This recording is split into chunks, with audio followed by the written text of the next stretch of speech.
everyone, welcome back to NSTV's Celebration of the Arts. Today I have the pleasure of talking with a published author, Sherry Shaw-Levine. She not only wrote 2 children's books, Ellie the Elephant Goes to School and Ellie the Elephant Goes to the Beach, but she's also published with the Blue Mountain Arts Anthology, and she wrote 3 poems for the Nassau County Voices in Verse. I also am really excited to be talking to her about her first ever poetry book, Remembering Mommy. So without further ado, I'd like to welcome my mother-in-law, Sherry Shaw-Levine. Hi, thanks for having me. Thank you so much for joining us today. I'm so excited to talk with you about your book. I'm excited too, thank you. So I wanted to ask you, I know you've been writing for a very long time. I think the first time I met you, we actually talked about writing. Can you talk about what inspired you to start writing? Okay, well, I've been writing since I was a young girl, since I was probably about 7 years old. I've always been very sensitive just to people's situations and nature. And I have always written poetry and short stories. So I like to tell people when other kids were outside jumping rope and playing ball, I was inside writing, and I would always write little books. I'd write my poem or story on a piece of construction paper and then cut out from a magazine a picture and put it together with a hole puncher and glue. So those were my early days of writing. So getting to publish a book was very exciting for me. That's really exciting. I think it's really sweet when a child starts writing so early, and then the fact that you've stuck with it and like really it became a part of you. I think that's really a great thing. You've also written in a lot of different styles over time. Could you talk a little bit about that? Okay, so a lot of people, when they think about poetry, mainly think about poems that rhyme and words rhyming. But poetry has taken a whole new stand nowadays. A lot of people write in free verse. A lot of people write in narrative form. And most people, including myself, just use poetry as a way to express themselves and to express their feelings and situations. So when I write, it's mostly in free verse, and it's mostly what just pours out from my heart. I usually don't edit my work. It just usually comes out, and that's it. Wow. And poetry, is that what you would consider free verse, or is that something else? I just meant free verse in terms of that it doesn't necessarily have to have a meter or rhythm or rhyme to it. It's just, it's free verse. So the poem can be free verse, yes. Got it. And your book, Remembering Mommy, I have it right here. It's really great. This is a poetry book, and it's what you would consider free verse. Can you talk a little bit about why you chose to write in that style? Okay. So most of the poems in the book are written in a free verse form, and some of them are written in a narrative form, so it almost seems like a short story, but in a shortened way. The reason I chose to write in that style is because my aim in the book was to tell a story. In addition to them being poems, it's poems that tell a story really from the beginning of my life with my mother, and as I was growing, and then when I was an adult, and then after my mother passed. So the poems are in story form, and that was really what, and as I said earlier, they just really come from my heart. Everything just sort of comes out. I don't like write in a certain, I don't like try to think, oh, here's the word rose, let me rhyme it with suppose or something. It just, most of them just come out of me, really. I think it's really great how you kind of merge the 2 forms of poetry and story, and how each one actually kind of brings us in the moment that you're writing about. And I think the fact that it's autobiographical just makes it really come alive. I appreciate that. Thank you. Thank you. What made you want to write this book? I didn't really start writing poems about my mother till about 6 years after she died. I think lots of times when people go through losing somebody, it takes them a while to just process the whole thing. So about 6 years after she passed, I wrote one of the poems in the book, which is Losing Mommy, and that was the very first poem that I wrote. And that poem just poured out of me one morning as I was getting ready to take my kids to school. And I knew after writing that there was going to be more coming. So following that, I began writing a lot of poems which about my mother, and a lot of them are just memories of our time together. And the reason I wanted to write the book was obviously to remember my own mother, but also so that other people, when they lose somebody that they love, it might help them to remember that person. And I think in remembering people that we've loved and lost, we often, sometimes in daily life, forget about the moments and the actual time with them. And if I was hoping that the poems in my book might help other people to just remember those moments and the actual time and days spent with them. I think that's great. And I really like that you've taken the book and you've been doing readings of the poems at different places on Long Island. What has the feedback been from that? All of it has been really positive, and what I've been most happy about is that most people that have read the book are doing exactly what I'd hope they do. They're remembering their own mothers or their own aunts or their own sisters or somebody that they've lost in their life, and remembering times that they spent with them that they really might have forgotten. I've had people tell me that they hadn't thought about the time that they went to the ice cream store with their mother in such a long time, but after reading one of the poems in the book, it helped them to remember it. Or they might not have thought about the time that their mother held them when they cried because they were sad about something that happened at school and they were very young, but after reading one of the poems, they had that memory. So everyone that has read it has definitely enjoyed it, and I'm excited about that, but most excited that it has helped other people to ignite their own memories, and that's what I hope to accomplish through the book. I like that you mentioned the very specific memories, like the ice cream shop, and I also know that you talk a lot about your days where you were living in the Bronx with your mother, and the locations and the setting. And I think that really makes the stories come to life and have something that's just very real to it. You talk about walking on Allerton Avenue, you talk about going to Woolworths and shopping, and it's almost like it feels like it could have been happening yesterday, the way you write it. Is that the way you feel? I appreciate you saying that. Yes, I mean, if I'm sitting, a lot of the poems when I'm sitting maybe in my own home on my couch thinking about things that happened years ago and when I wrote the poems, of course I feel like it was almost yesterday. The memories and the time is so vivid to me, really. I remember the flowers on the streets where we walked. I remember the storefronts. I remember people or homes that we might have passed on our walks. I think that life moves very quickly, and we don't really often take time to appreciate the simple everyday things. And when you're a child, you don't really realize that these times, aren't forever, really. And somehow I'm lucky enough that I remember all the times from when I was a child, and hope that comes through in the book, really. I think it does. It really comes through strong, and it's very visual, reading the poetry. Thank you. And you mentioned flowers. I know there's a poem about lilacs. Do you want to talk about that and the lilacs we have over here? Yes. So my mother's favorite flower were lilacs, and we lived in the Bronx on the 18th floor, and we never had a real garden and never had a chance to grow things outside, but my mother every year would buy lilacs, and she would grow them in pots on our terrace, and we would sit on the terrace, and she would tend to them always, and they always thrived with her care.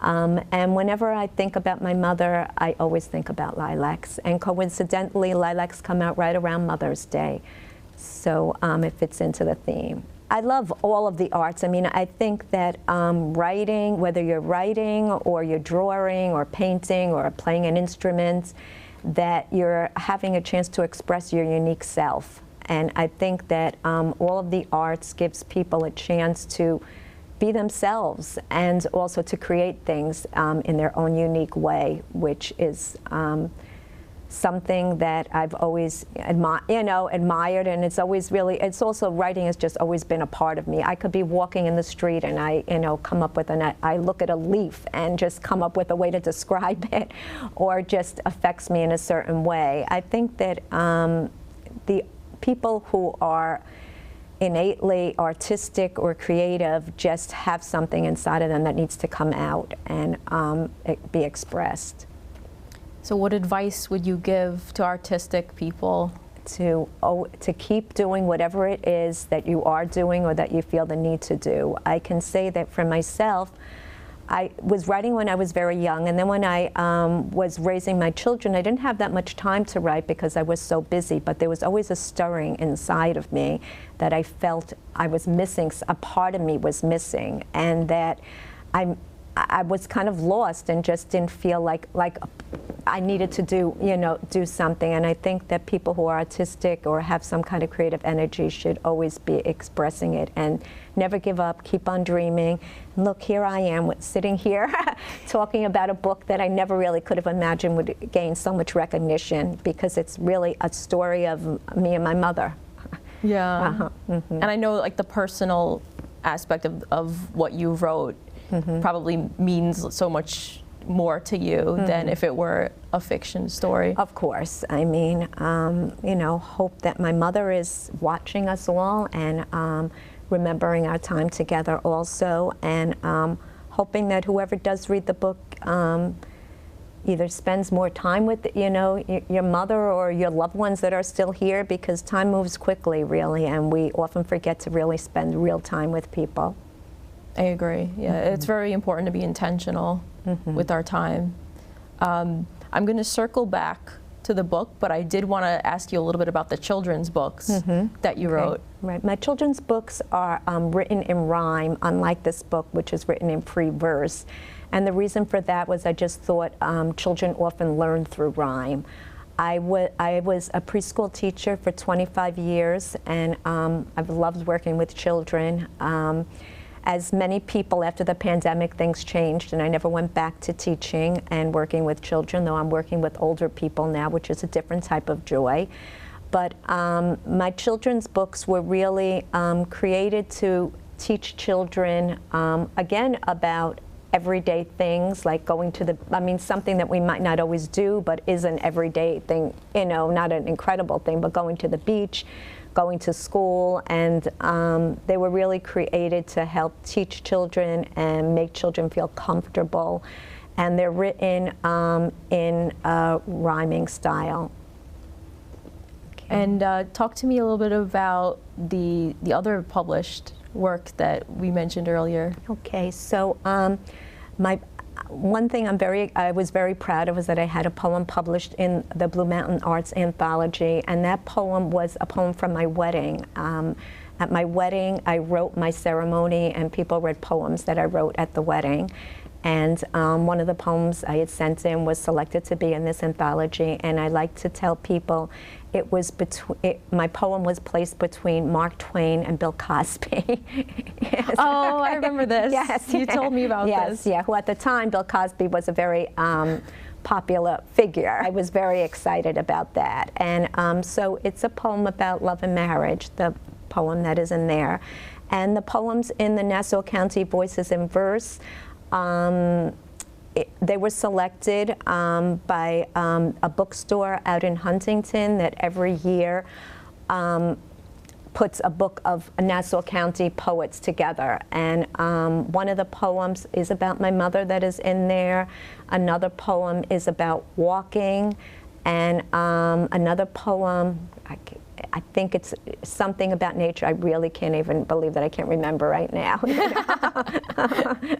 But I do have, and actually coming up on May 31st, I'm going to be reading the latest poem that is going to be in there. Oh, actually, the latest one is about getting older, aging, and changes that might happen to us. That's the other one, yes. Very nice. Yes. Good stuff. And I want to talk, now I'm getting back to Remembering Mommy, because pretty soon you're going to be reading some of the poems from that book. I noticed that the teapot is something that is a symbol, and it's important to the book. Can you tell us about that? So the reason that I use the teapot is because my mother's favorite thing to do was to sit around and have either coffee or tea and just sit and talk to people. And that's something that a lot of us don't really have time for nowadays anymore. So she would always be sitting at our kitchen table, and friends would come over and they'd sit and chat over tea. She always wanted me to sit down with her and have tea or coffee, but life speeds by. Didn't always have the time, which I sometimes regret, but it really was just to symbolize sitting and chatting and making time. Yeah, it's so important to have moments like that. And I think it's also important for writers as well to have that time to just kind of unwind and let the tea brew and let the ideas brew. That's a nice way to describe it and to talk about it. Are there any ideas brewing in your mind right now? I know that you're also a crafter, or any other like creative things that you're thinking of doing next. Yeah, I'm always thinking about doing something. I mean, I crochet, I knit, I quilt. I do just about, try just about anything that involves something different, not the regular type of stuff. I like to do things that are unique. I don't like, always say like, I don't want to wear like a Michael Kors pocketbook because that's everybody, I want to do me, really. Yeah. Coming up in terms of thinking about other stuff that I might be writing, I do have a lot of poems about getting older and aging and changes in life. That might be the theme of my next one, or of course, another one, a bunch of poems about my children, and called Mother's Treasures. I usually sometimes come up with the names of the books that I might create before actually everything is done. So something like that, Mother's Treasures, might be one of my next books, but we will see. Yeah. I wish I had that ability to come up with the title. I find when I do my own writing, the title is the thing that sums it up is like sometimes the most complicated thing. Yeah, I don't know, just sometimes comes to me. This title, Remembering Mommy, I walk a lot also, and came to me when I was on a walk. And the Mother's Treasures, for one of my books to come, just thought of the other day, really. So, yeah. Wow. Is there anything else that you'd like to add or make sure that we're aware of before we get into the reading? Not really, just when people are thinking about reading a poetry book, maybe, a lot of poetry books can be an easier read than reading like a whole book. Like you might be able to read one or two of these poems and just sit and think about it. Whereas my particular book does tell a story, but if you're reading each, individual poems in a book, that in itself might just take time for you to interpret, sit with, understand, and feel. So just that if you're looking maybe for a different type of read than a different novel, you might be wanting to try a poetry book. Yeah.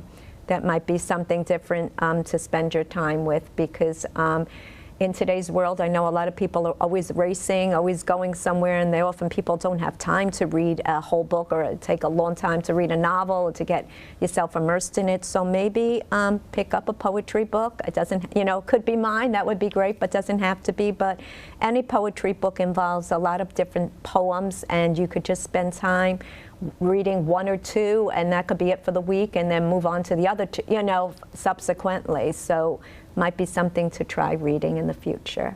Very well said. And I wanted to thank you again for taking this time to come here and talk about all of these great artistic things that you do. Thank you. I appreciate you having me, and I'm excited to be here. Thank you. I'm going to hold it up again. Okay. Remembering Mommy by Sherry Shaw-Levine. Check it out. And now we will have the treat of hearing some of the poems from this book. We'll be right back. So my book, Remembering Mommy, is divided up into different segments. The first part of my book is written in a child's voice. Then it goes on to when I was a teenager and a young adult, and then after my mother passed. My first poem I will read is called Our Town. Allerton Avenue was our town. Sidewalks lined with small shops. We did all of our shopping here. There was a fruit market, a fish market, a bakery, a diner, a library, and my personal favorite, Woolworths. Walking, walking. Mommy's flat black sandals flapped rhythmically as she walked in and out of the shops. The metal shopping cart was full, brown bags piled high. Walking, walking. Brilliant, blazing, noontime sunshine. Clear blue skies overhead. Hints of honeysuckle blossoms scented the air. I held onto the shopping cart handle with Mommy. Queen Anne lace flowers swayed with the gentle breeze. Walking homeward, Mommy and me. Okay. Now, my next poem is called Home Again. It was mid-morning, glorious sunshine shining strongly, as I stepped off the subway's platform onto the descending stairwell. It was my first visit home since starting college. I had been looking forward to this Thanksgiving holiday. Stepping onto Allerton Avenue, I saw the fruit market, the butcher, the diner. The storefront signs seemed more faded than I remembered. Some of the brownstone buildings looked dilapidated. There was a crack on the glass door at Woolworths. I saw Mommy waving. She was standing on the corner next to an overflowing garbage pail. I collapsed into her embrace. Her golden curls bounced under her yellow kerchief. Strands of gray peeked by her temples. I could see tears in her eyes. Her smile lines seemed deeper. Mommy grabbed my duffel bag. I dragged my suitcase. Pigeons pranced by. Crimson leaves blew with the November air. Mommy talked about shopping for our Thanksgiving meal. She said we would take the big shopping cart to Allerton Avenue tomorrow. We walked. Mommy wore black short boots with laces. I listened to the rhythmic flapping of Mommy's footsteps. I would recognize her footsteps anywhere. Her stride seemed slower.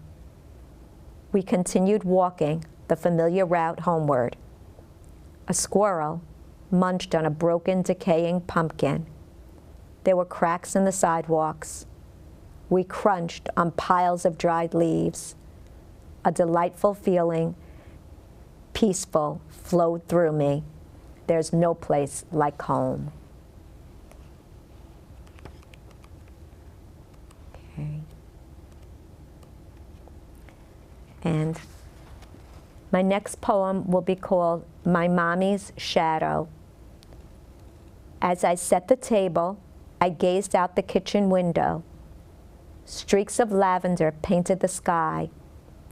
As the sun began its early descent, antique dishes spread along the floral tablecloth. Edged with lace, I saw a reflection of my face. The image seemed to reflect not just me, but someone I could not place. Suddenly, I realized the image I saw was a shadow of a younger version of my mom. I was overcome with a feeling of calm. Those were her deep brown eyes that always stirred my soul and made me feel complete and whole. Those were the same lines by her eyes that would wrinkle whenever she smiled and made her whole face twinkle. Those were her brows that furrowed and creased, reminding me of her legacy and all she did teach. Those were her lips curved into a smile, painted pink, connecting us with an eternal link. I set down the silverware and looked again at my reflection. I shuddered and felt an indescribable connection. From the oven, I took out the chocolate chip cookies like Mommy used to bake. Suddenly, I realized I was carrying on these traditions for both of our sakes. I stirred the chicken soup that was filled with Mommy's favorite herbs and spices, lots of carrots and wild rices. Again, I caught my reflection upon the plate. This time, it made me smile. Seeing my mom and me gives me the strength to go the extra mile. My reflection seems more dear, knowing my mother's memory is here and near. The circle of life is now so clear.